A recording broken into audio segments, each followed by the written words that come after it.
Kiai Gusti Pangeran Bandesa Manik Mas, begitulah nama lengkap leluhur kita sebagai warih Bandesa Manik Mas. Beberapa semeton sudah mengetahui bagaimana perjalanan sejarah Bandesa Manik Mas, namun tidak banyak semeton yang tahu siapa sebenarnya Pangeran Bandesa Manik Mas. Apa hubungan antara Kiai Patih Wulung dengan Bandesa Manik Mas, dan siapa sebenarnya Patih Ularan yang banyak disebut dalam berbagai sumber babat? Sebelum lanjut tolong untuk di-like dan subscribe channel ini. Terima kasih.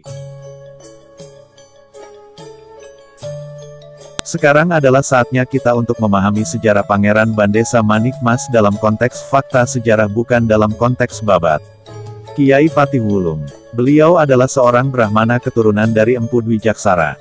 Nama beliau adalah Empu Jiwaksara. Ketika Bali dapat ditaklukkan oleh Gajah Mada, atas petunjuk Gajah Mada akhirnya Ratu Majapahit Tribhuwana Tunggadewi mengutusnya menjadi seorang pemimpin di Bali untuk menyusun sistem pemerintahan versi Majapahit. Tugas dalam bidang pemerintahan adalah tugas seorang kesatria, oleh karenanya Ratu Majapahit memberikan gelar kepada Empu Jiwaksara dengan sebutan Kiai Patih Wulung.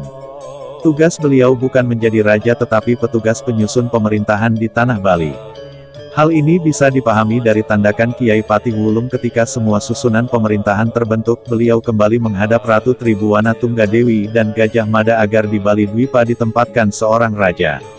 Oleh karena itulah rencana besar seorang Gajah Mada telah dimulai di tanah Bali, di mana Gajah Mada tidak menempatkan raja dari kaum kesatria, tetapi lebih memilih dari kaum Brahmana. Putra keempat dari Dang Hyang Kepakisan yang bernama Dalem Ketut diangkat menjadi raja dengan gelar Dalem Ketut Kresna Kepakisan.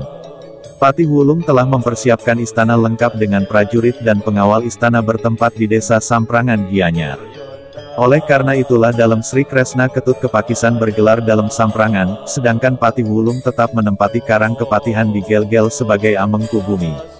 Perjalanan sejarah sudah terjadi bisa dikembalikan, ketika Dalem Samprangan mengutus Kiai Patih Wulung menyerang kerajaan kakaknya di Pasuruan dengan berbekal pesan seorang raja agar jangan sampai membunuh kakak beliau.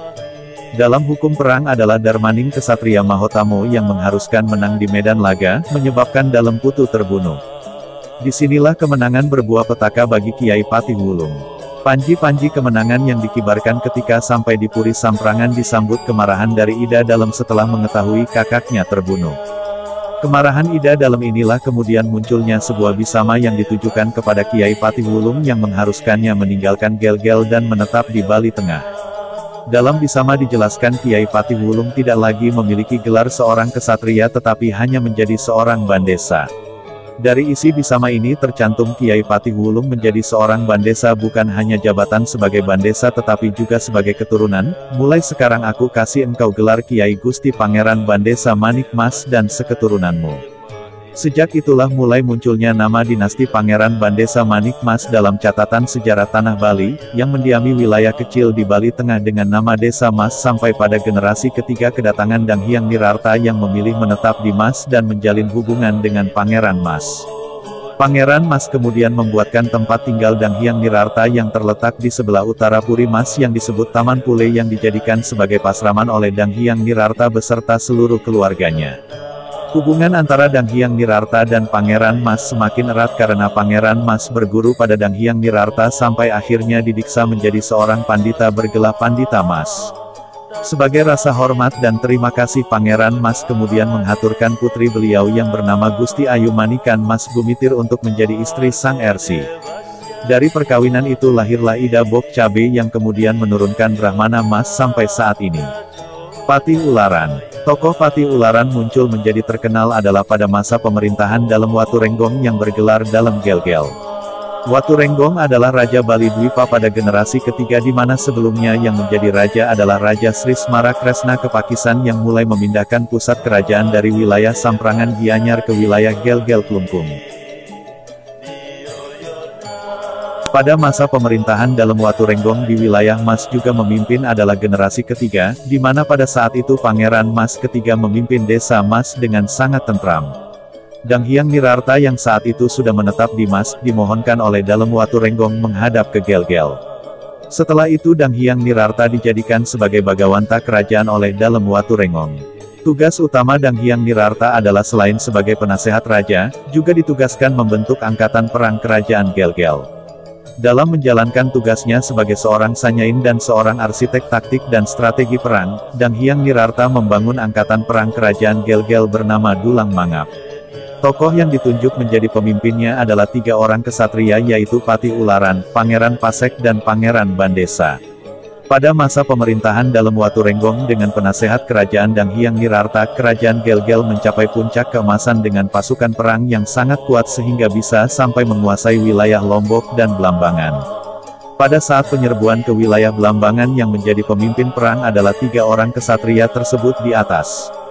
Dalam berbagai sumber babat, dicantumkan adanya perintah yang hampir sama dengan perintah ketika Kiai Patih Wulung menyerbu wilayah Pasuruan, bahwa tidak boleh membunuh raja.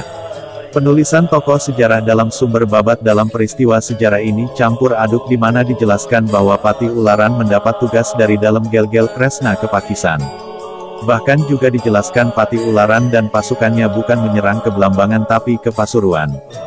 Disinilah adanya kesalahan dalam penulisan tokoh dan peristiwa sejarah yang berbeda, sehingga dalam berbagai prasasti yang ada di beberapa merajan saat ini menjadi ikut dikelirukan perjalanan sejarahnya. Bisama dari dalam Watu Renggong kepada Patih Ularan adalah pergi ke wilayah Bali Utara dan menetap di Patemon Buleleng, sedangkan Pangeran Pasek dan Pangeran Bandesa diberikan tempat di wilayah Gel-Gel yang kemudian membangun puri bernama Jerokuta Gel-Gel bukan ke Bali Tengah, Desa Mas, sedangkan yang pergi ke Bali Tengah adalah Patih Wulung pada generasi pertama. Adanya nama Pangeran Mas yang ikut menjadi pemimpin Tri Manunggaling Yuda kemungkinan, walaupun belum tentu benar karena tidak ditemukan sumber sejarah, adalah keturunan dari Pangeran Mas yang ada di Mas kemudian dijadikan sebagai salah satu pemimpin di kerajaan Gel-Gel. Demikianlah perjalanan sejarah keturunan Kiai Gusti Pangeran Bandesa Manik Mas yang selama ini kita menyatukan diri dalam sebuah paiketan dengan sebutan Pratisentana Bandesa Manik Mas PBMM, yang harus betul-betul kita luruskan karena berkaitan dengan perjalanan sejarah secara skala dan niskala dan terlepas dari pastu para leluhur.